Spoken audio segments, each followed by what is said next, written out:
Bismillahirrahmanirrahim. Assalamualaikum warahmatullahi wabarakatuh. Kali ini kita akan melakukan introduction mengenai prosedur administrasi injeksi secara intramuskular, subkutan, dan intradermal untuk skills lab di tahun kedua di sistem endokrin. Baik, kita lanjut. Nah, pendahuluan yang perlu diketahui bahwa injeksi itu merupakan tindakan medis yang paling sering dilakukan selama kita melakukan praktek kedokteran. Nah, perlu diketahui juga keterampilan injeksi itu adalah keterampilan tingkat kompetensinya 4, jadi harus bisa. Nah, ada beberapa indikasi kenapa dilakukan injeksi atau penyuntikan obat kepada tubuh manusia. Yang pertama, dibutuhkan kerja obat secara kuat, cepat, dan lengkap. Lalu, jika ada obat, absorpsi obat tersebut terganggu oleh makanan dalam saluran cerna atau obat dirusak oleh asam lambung sehingga tidak dapat diberikan per oral. Itu indikasi untuk diberikan obat secara injeksi. Lalu berikutnya adalah obat-obatan yang tidak dapat diabsorpsi oleh usus. Berikutnya adalah pasien mengalami gangguan kesadaran atau tidak kooperatif. Yang kelima adalah apabila seorang pasien itu akan dilakukan tindakan operatif tertentu. Misalnya akan dilakukan injeksi infiltrasi zat anestesi sebelum tindakan bedah minor untuk mengambil tumor jinak di kulit. Jadi jika akan dilakukan pemberian anestesi lokal. Anestesi lokal itu adalah salah satu pemberian obat secara injeksi. Lalu obat harus dikonsentrasikan di area tertentu dalam tubuh. Misalnya pemberian obat harus mengkonsentrasikan pada area tubuh, misalnya injeksi kortikosteroid intraartikular pada artritis, ataukah bolus sitostatika ke area tumor. Nah, apa sih tujuan injeksi itu?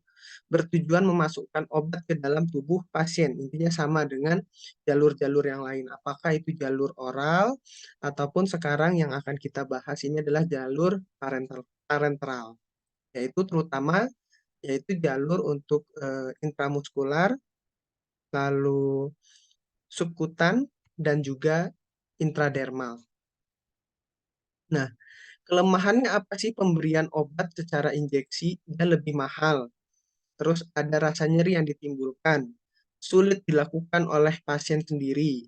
Harus dilakukan secara aseptik karena resiko infeksi. Lalu resiko kerusakan pada pembuluh darah dan syaraf jika pemilihan tempat injeksi dan teknik injeksi tidak tepat. Lalu ada komplikasi dan efek samping yang ditimbulkan, biasanya onsetnya lebih cepat dan lebih berat dibandingkan pemberian obat per oral. Nah, ini teknik injeksi yang perlu kita perhatikan itu ada 4. Ada injeksi intramuskular, lalu ada injeksi subkutan, lalu ada injeksi intravena. Nah, pemilihan injeksi-injeksi ini tergantung jenis obat yang akan diberikan gitu ya. Nah, ini ada sudut-sudut pemberiannya. Kalau secara intramuskular itu sudut pemberiannya, kalau kita melakukan injeksi itu sudutnya 90 derajat, lalu posisi tangan kita juga seperti ini dan menembus sampai ke muscle atau ke otot, maka disebut intramuskular. Kalau subkutan itu sudutnya 45 derajat. Sedangkan kalau intravena itu sudutnya adalah eh, kurang dari 25 derajat. Nah, kalau intradermal atau intrakutan itu sudutnya 15 derajat. Nah, apa sih misalnya obat-obat apa aja yang harus disuntikan misalnya ke dalam secara intramuskular gitu ya. Obat ini diinjeksikan ke dalam otot gitu ya. Nah, biasanya itu berlangsung atau resorpsinya itu 10 sampai 30 menit. Contoh-contoh obatnya yang sering kita ketahui itu bisa vitamin atau melakukan vaksinasi, antibiotik, antipiretik atau hormon-hormon gitu ya, dan lain sebagainya. Kalau yang subkutan itu tadi dimasukkannya ke mana? Ke lapisan lemak yang ada di bawah kulit Lalu resorpsi obatnya juga berjalannya itu lebih lambat karena jaringan lemak itu apa? Tidak banyak terdapat pembuluh darah. Nah, itu biasanya obat yang sering diberikan itu contohnya seperti insulin gitu ya, atau anestesi lokal juga bisa. Lalu obat-obatan yang diberikan secara intradermal atau intrakutan itu ditaruhnya di lapisan kulit bagian atas. Nanti akan timbul yang dinamakan dengan indurasi kulit atau tonjolan. Nanti akan kita lebih jelaskan di penjelasan berikutnya. Tindakan menyuntikkan obat secara intrakutan atau intradermal itu yang sering dilakukan biasanya itu pada skin test gitu ya. Lalu tes tuberkulin atau yang kita kenal tes mantuk atau vaksinasi BCG pada anak-anak. Nah, ini teknik injeksi. Nah, dalam melakukan injeksi kita harus melakukan beberapa persiapan. Mulai dari persiapan pasien, persiapan obat, maupun persiapan alat. Nah, apa saja persiapan pasien? Yaitu kita harus melakukan cek identitas pasien. Tulis nama obat, dosis, dan cara pemberian obat dalam rekam medis. Kalau pada pasien anak, cek berat badan anak tersebut. Lalu sebelum memberikan obat dan melakukan injeksi, dokter harus selalu menanyakan kepada pasien atau kembali melihat data rekam medis pasien, apakah pasien memiliki riwayat alergi terhadap jenis obat tertentu. Yang kedua, apakah saat ini pasien dalam keadaan hamil?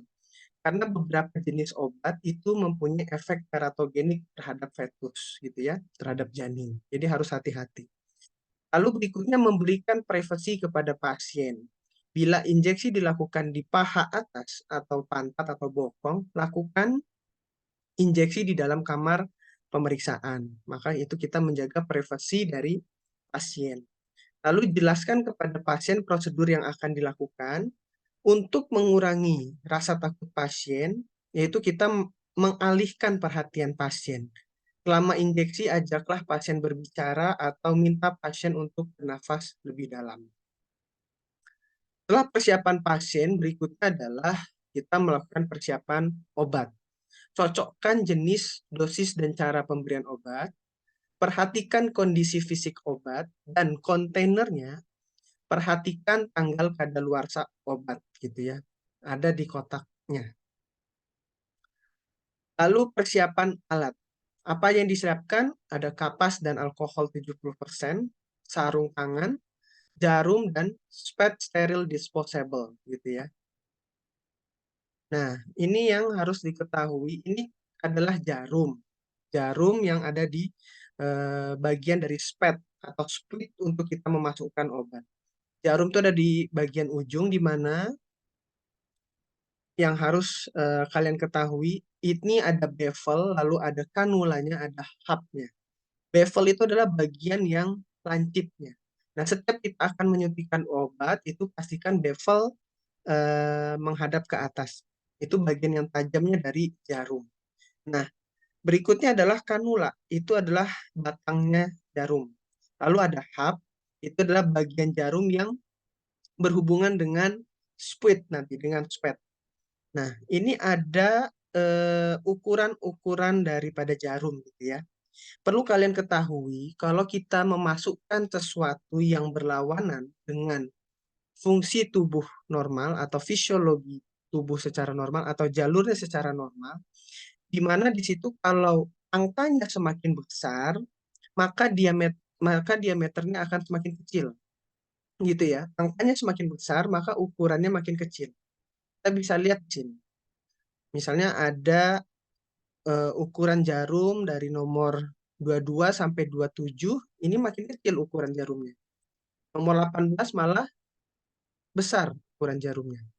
Nah, ini adalah contoh eh, pemberian atau kalian harus mengenal ukuran jarum bahwa semakin besar angkanya, diameter jarumnya akan semakin kecil.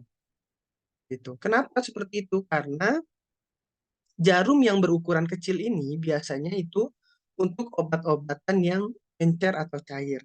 Kalau yang ukurannya besar itu obat-obatnya yang diberikan agak sedikit kental biasanya. Nah, kalau ukuran besar nomornya lebih kecil. 18, 19, makin besar nomor, makin kecil ukuran. Nah, berikutnya harus juga dalam persiapan alat, tadi jarumnya ini, kita harus tahu spetnya, spuit ya, atau siring.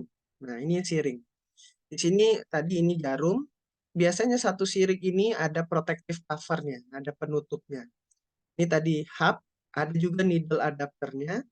Di sini bagian-bagiannya ada barel gitu ya. Di sini ada ukuran-ukurannya berapa mili gitu ya, ukuran obat yang harus kita masukkan atau berapa ukuran dari split ini. Lalu ada plunger, ini adalah untuk pendorong obatnya.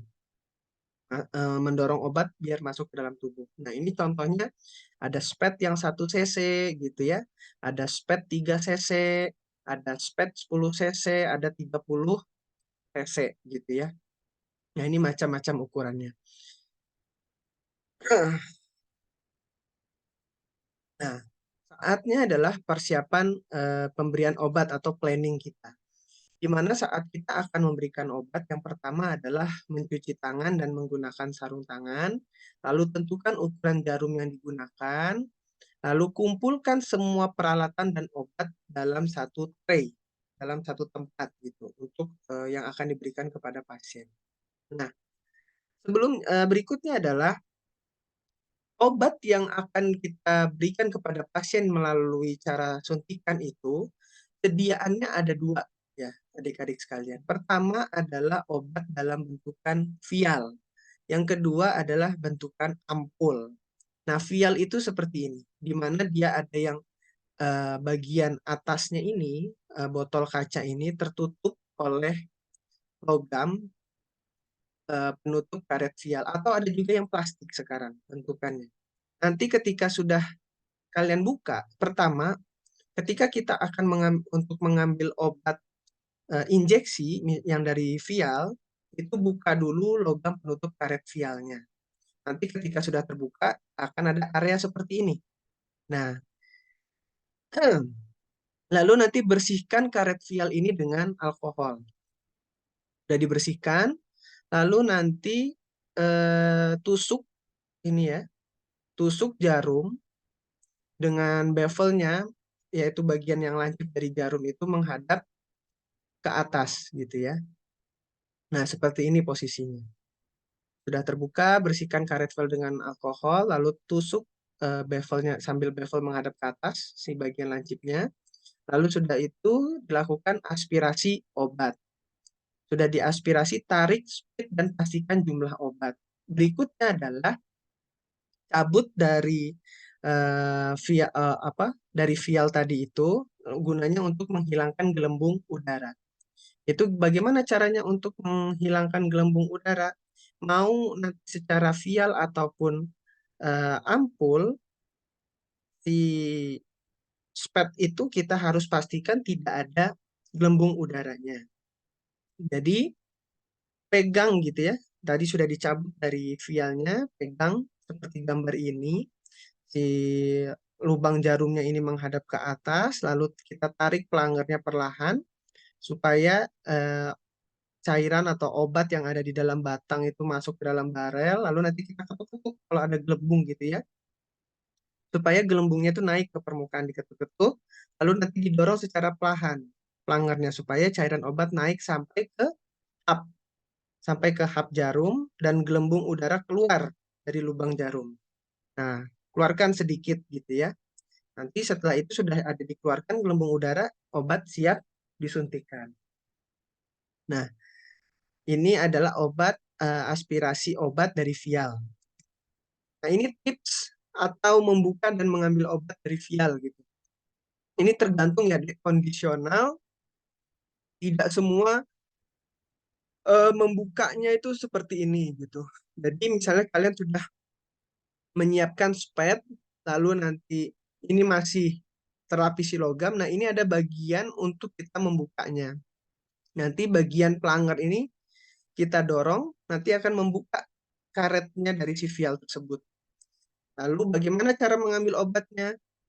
Boleh seperti ini, masih ditaruh di tempat yang datar, lalu kita tusukkan karetnya dengan spet yang kita siapkan, lalu kita balikkan, kita ambil sesuai dengan dosis yang kita perlukan, obat yang kita butuhkan tersebut. Lalu seperti tadi, untuk menghilangkan gelembung udara di dalam spet.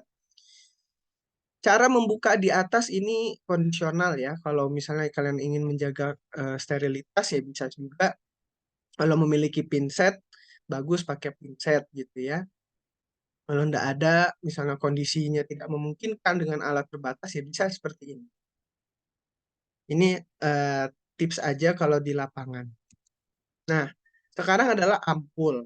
Ampul itu seperti ini bentukannya. Ada titiknya, titik di kaca ampulnya. Ini adalah bagian untuk kita mematahkan ampulnya. Jadi kita menekan atau mematahkan ampul di bagian ini. Pertama ketuk bagian ampul, bagian atas ampul kita ketuk-ketuk. Bersihkan leher ampul dengan kasa alkohol, lalu kemudian patahkanlah leher ampul tersebut. Saat mematahkan itu kita bisa melapisi dengan kasa, gitu ya, kondisional juga untuk mematahkan, biar memberikan keamanan kepada kita. Ketika kita mematahkan itu kita tidak kena pecahan atau bagian ampul yang tajamnya yang sudah kebuka, gitu ya. Lalu kita cek apakah ada pecahan kaca ampul di dalam obat tersebut. Nah, saatnya kita melakukan aspirasi obatnya. Bisa dengan cara seperti tadi, ditaruh tempat datar, lalu kita masukkan obatnya, lalu kita sedot, atau kita balikkan, kita sedot obatnya. Berikutnya adalah hilangkan gelembung udara. Selanjutnya adalah tips mematahkan ampul. Ini ya, ini ampulnya ada titik yang nanti kalian lihat, ada titiknya itu bagian untuk di mana lokasi dipatahkan, diketuk dulu, kita ambil kaca untuk menutupnya biar mengamankan jari-jari kita, biar tidak terluka. Ini posisi jari kita di dekat titik ini tadi. Lalu kita patahkan. Nah, lalu kita sedot. Kalau tidak memiliki kasa, kita bisa menggunakan bungkus dari split. Kita taruh, misalnya kita buka squidnya, kita taruh di tempat yang aman untuk penyimpanan squid, lalu kita bisa bungkus ini bagian leher ampulnya untuk kita patahkan. Nah, tahapan yang pertama adalah injeksi intramuskular. Ya, contoh ini maksudnya dari 4 tadi kan kita hanya intramuskular, subkutan, dan intradermal. Nah, yang intramuskular itu adalah obat-obat. Bagaimana sih caranya gitu ya? Obat-obat yang menyebabkan iritasi lemak subkutan. Onset aksi obat relatif cepat, durasi kerja obat cukup panjang gitu ya. Contohnya vitamin, vaksin gitu tadi sempat saya sampaikan, antibiotik, antipiretik, adrenalin untuk shock anafilaktik gitu ya, atau hormon-hormon kelamin dan lain sebagainya. Biasanya menggunakan squid 3 cc atau 5 cc. Atau ukuran jarumnya 22 sampai 25, agak sedikit besar. Di daerah nanti kita lanjutkan. Nah, lokasinya untuk intramuskular itu ada di regio vastus lateralis, regio gluteus maximus, regio ventral gluteal, dan ada bagian deltoid. Nah, ini adalah injeksi di regio vastus lateralis gitu ya adik-adik. Di otot vastus lateralis ini pasien kalian posisikan dulu supinasi gitu ya, di mana itu terletak di sepertiga tengah dari bagian luar gitu ya. Kalau pada orang dewasa gitu. Nah, Kak, perlu diperhatikan ini posisinya seperti ini. Ada di sini ini ya, sepertiga tengah luar pada paha bagian luar. Pada anak juga ini harus kalian perhatikan sambil gendong oleh ibunya. Nanti dibuat diakses lah bagian untuk injeksi. Nah, kadang-kadang kalau kita ingin memberikan obat melalui regiovagus lateralis untuk injeksi intramuskular ini, itu kulit di atasnya perlu ditarik atau sedikit dicubit gitu ya, untuk membantu jarum mencapai kedalaman yang tepat. Jadi lebih tepat ditarik gitu, agak dikencangkan. Nah, di sini harus hati-hati walaupun nggak ada ya dari gambar ini ada pembuluh darah atau apa, harus hati-hati kadang bisa terjadi trauma juga itu di daerah nervus cutaneus femoralis, lateralis superficialis gitu. Bisa terjadi walaupun jarang. Terus jangan melakukan injeksi terlalu dekat dengan daerah lutut atau inguinal. Intinya dia ada di vastus lateralis, di sepertiga eh, outer middle third gitu ya, sepertiga luar dari paha.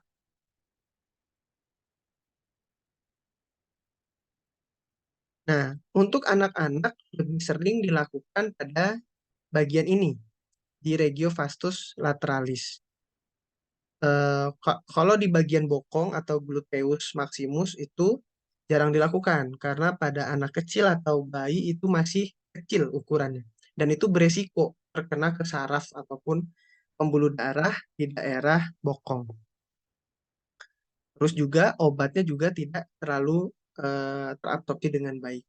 Jadi untuk anak-anak lebih sering dilakukan di regio vastus lateralis. Oke. Selanjutnya ini tadi yang saya sampaikan. Ini adalah bagian yang paling mudah untuk dilakukan penyuntikan. Masih intramuskular, itu regio gluteus maximus.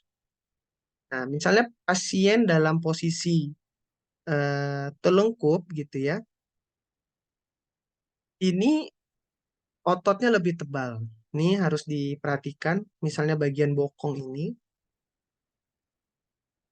itu caranya, ini ada gluteus maximus, ada gluteus medius. Kita yang cari adalah gluteus maximus. Bagian bokong ini kita bagi menjadi kuadran, 4 kuadran gitu ya. Nanti eh, untuk lokasi penyuntikan itu adalah di kuadran superior lateral gluteus, di upper outer quadrant atau bahasa Inggrisnya, di bagian luarnya sini. Nah, tetap kena bagian gluteus maximusnya. Nah, posisi yang paling baik dari pasien adalah berbaring secara tengkurap dengan regio gluteusnya ini tampak oleh kita. Nah, cara penyuntikan di regio gluteus maximus ini adalah yang paling mudah dilakukan. Tapi bisa juga terjadi komplikasi. Karena ada apa? Di sini ada sciatic nerve. Ini hati-hati. Ada juga sebenarnya di daerah sini arteri gluteus superior. Bisa tertusuk gitu ya. Ini bisa terkena juga area sciatic nerve. Makanya ketika melakukan penyuntikan di daerah gluteus maximus itu harus dibagi 4 kuadran. Dan dilakukannya di upper outer quadrant gitu ya. Atau di bagian kuadran superior lateral gluteus. Mau di kiri ataupun di kanan. Gitu.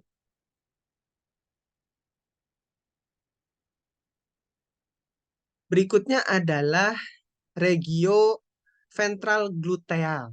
Nah, ventral gluteal ini kita harus memperhatikan posisi pasien. Bisa sih secara supinasi, secara rebahan seperti biasa, tapi bisa juga dilakukan dengan cara posisi pasien miring. Misalnya kita ingin menyuntikkan di bagian sebelah kanan gitu ya, di regio ventral gluteal sebelah kanan, ini posisinya. Kalau tadi yang berdaerah bokong itu di otot gluteus maximus, ini gluteus maximus, tapi kalau regio ventral gluteal itu di daerah otot gluteus medius. Bagaimana cara menentukannya? Pertama, kita harus memperhatikan anatominya ini dahulu. untuk mendapatkan regioventral gluteal, yaitu ada greater trochanter dari femur. Lalu kita juga harus memperhatikan di mana anterior superior iliac spine. Lalu ada iliac crest. Nah, di sini ada gluteus medius. Caranya, tapak tangan kita taruh di daerah greater trochanter of femur. Setelah itu, telunjuk kita diarahkan ke arah anterior superior iliac spine. Nah, sisa jari yang lain, jari ke-3, 4, 5, gitu ya, itu ke arah iliac crest, sehingga membentuk sudut V. Membentuk V. Nah, di tengah-tengah ini adalah injection site-nya, tempat kita menyuntikkan obatnya. Nah, perlu diingat, sudut menyuntikkan intramuskular itu apa? 90 derajat. Nah, seperti ini. Kalau kita ingin menyuntikkan di daerah sebelah kanan, yang membentuk sudut atau membentuk seperti V ini adalah tangan kiri kita. Seperti di gambar. Kalau di sebelah kiri, berarti membentuk sudutnya tangan kanan kita. Nah, berikutnya adalah penyuntikan otot deltoid di daerah otot deltoid. Nah, pasien biasanya itu duduk gitu ya. Duduk, lokasi injesinya itu biasanya di pertengahan regiodeltoid. Bagaimana menandakannya, tempat penyuntikannya?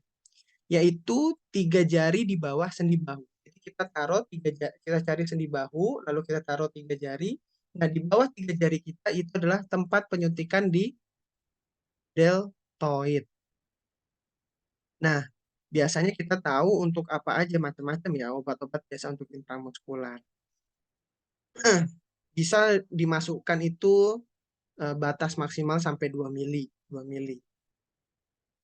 Nah, harus diperhatikan kalau kita terlalu bawah menyuntikkan, tidak tepat 3 jari di bawah di bawah 3 jari ini ada resiko kita bisa menyuntikkan itu mengenai radial nerve. Ini berbahaya kalau kena saraf radial nerve. Lalu misalnya juga bisa mengenai brachial artery gitu ya. Kalau kita terlalu bawah. Nah, pastikan saat akan menyuntikkan ini pasiennya rileks gitu ya, tenang. Lalu jangan lupa kita menandai 3 jari, cari sendinya 3 jari di bawah ini, itu adalah lokasi penyuntikan untuk regio deltoid. Oke. Nah, saat sudah kita tentukan injeksi intramuskularnya, lokasinya di mana, bersihkan area kulit dengan alkohol, regangkan kulit. Jadi harus diregangkan di atas area injeksi itu. Jarum ditusukkan dengan posisi jarum 90 derajat, lakukan aspirasi. Kenapa? Tujuannya intramuskular itu ke otot. Jangan sampai saat kita aspirasi, apakah ini masuknya pembuluh darah atau bukan. Kalau kita masuk pembuluh darah, berarti kita salah melakukan. Gitu ya. Tujuan kita ke otot. Jangan sampai ada darah di dalam squid kita. Injeksikan obat dengan ibu jari tangan mendorong pelanggar secara perlahan. Nah, ini injeksi intramuskular kita melakukan Z-track atau zigzag track. Pertama udah kita tentukan, bersihkan gitu ya dengan alkohol. Kita tarik kulitnya. Bisa dengan 2 jari, misalnya telunjuk atau jempol kita, atau dengan jempol kita tarik begini, kita tahan begini biar dia teregang kulitnya, atau begini juga bisa. Lalu kita udah kita regangkan, kita suntikkan 10 derajat. Harus diperhatikan ketika kita akan menyuntikkan obat, kita harus menyuntikkannya dengan cepat ketika menusukkannya. Tapi memasukkan obatnya, mendorong obatnya harus dengan perlahan gitu. Jadi ketika akan menusukkannya kita harus tusukkan dengan cepat.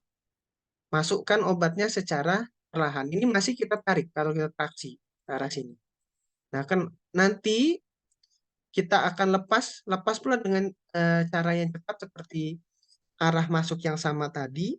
Nanti akan menimbulkan kalau walaupun tidak terlihat oleh kita di dalam ini seperti Z-pack gitu ya. Kenapa tujuannya seperti itu? Satu, agar obat yang masuk ke dalam otot ini tidak masuk ke subkutan, gitu ya. Tidak balik lagi ke subkutan, karena kalau masuk ke subkutan itu akan menimbulkan iritasi, akan mengakibatkan ketidaknyamanan. Sudah dicabut tadi, jadi dia tetap di sini, gitu. Akan mencegah rasa yang tidak nyaman, gitu ya. Nah, ini namanya Z-Track. Nah, setelah diinjeksikan, tarik jarum juga dengan cepat, obat sudah masuk, tarik jarum dengan cepat, lakukan kontrol perdarahan, pasang plester di atas luka tusuk, dan lakukan observasi setelah injeksi.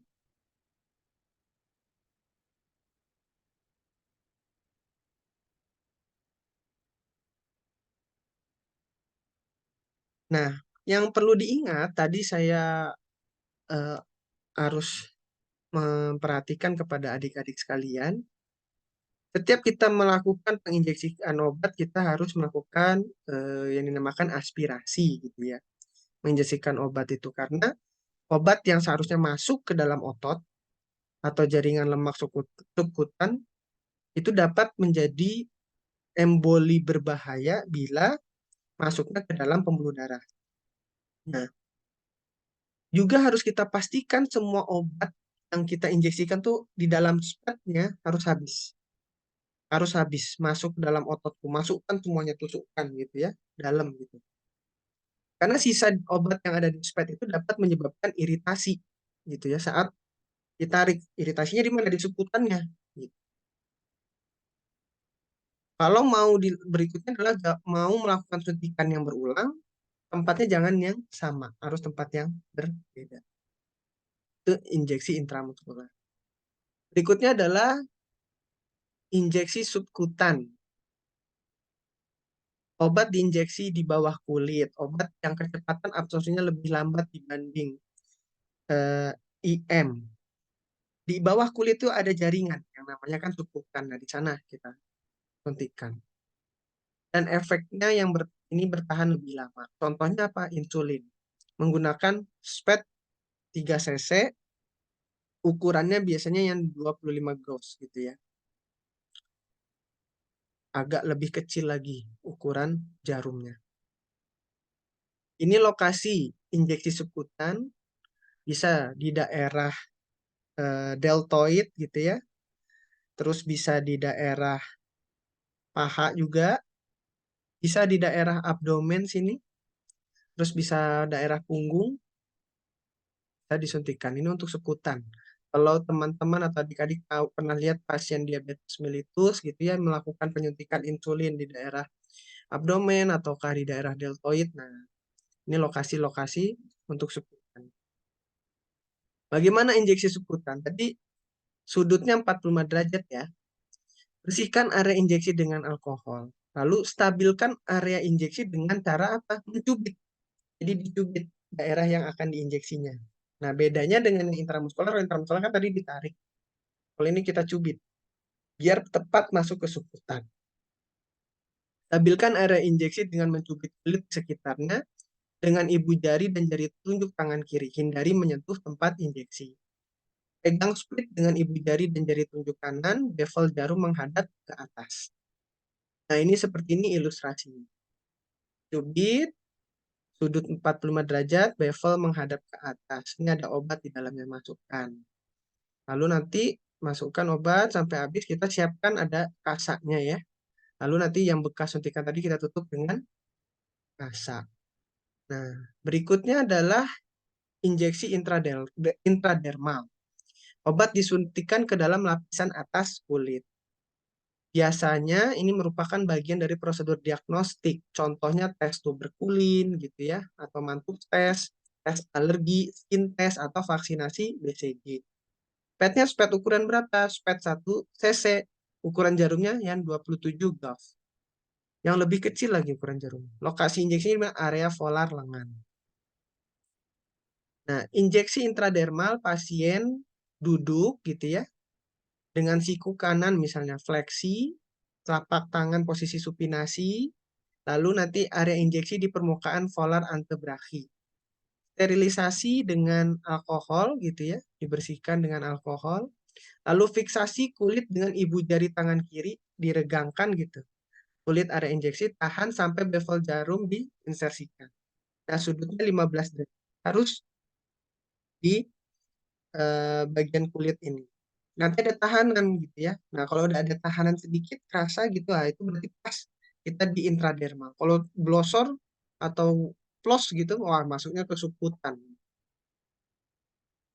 Sampai dia muncul indurasi. Nah, ini ada tonjolan. Nah, berarti ini pas. Kita sudah memasukkannya intradermal. Nah, perhatian jika kita telah selesai melakukan penyuntikan, tidak perlu melakukan recapping ya adik-adik. Tidak boleh kita udah suntikan, lalu kita tutup lagi dengan model dua tangan begini. Ini resiko akan terjadi penusukan ke jari kita. Jadi walaupun dia sudah terbuka seperti ini, jarumnya langsung kita masukkan ke tempat pembuangan khusus untuk jarum. Walaupun tidak tertutup, langsung dibuang. Ini ya adanya. Jangan ditekan gitu, jangan dipatahkan needle-nya. Jari kita jangan masuk ke sini, tidak perlu recap gitu ya. Jangan dibuang jarumnya sembarangan, harus satu persatuan dengan spatnya ini. Gitu. Kalau misalnya kita tidak ada tempat pembuangan khusus jarum ini, kita boleh melakukan recap, tapi tidak dengan dua tangan seperti ini, tapi melakukan dengan one hand teknik, seperti scoop gitu ya.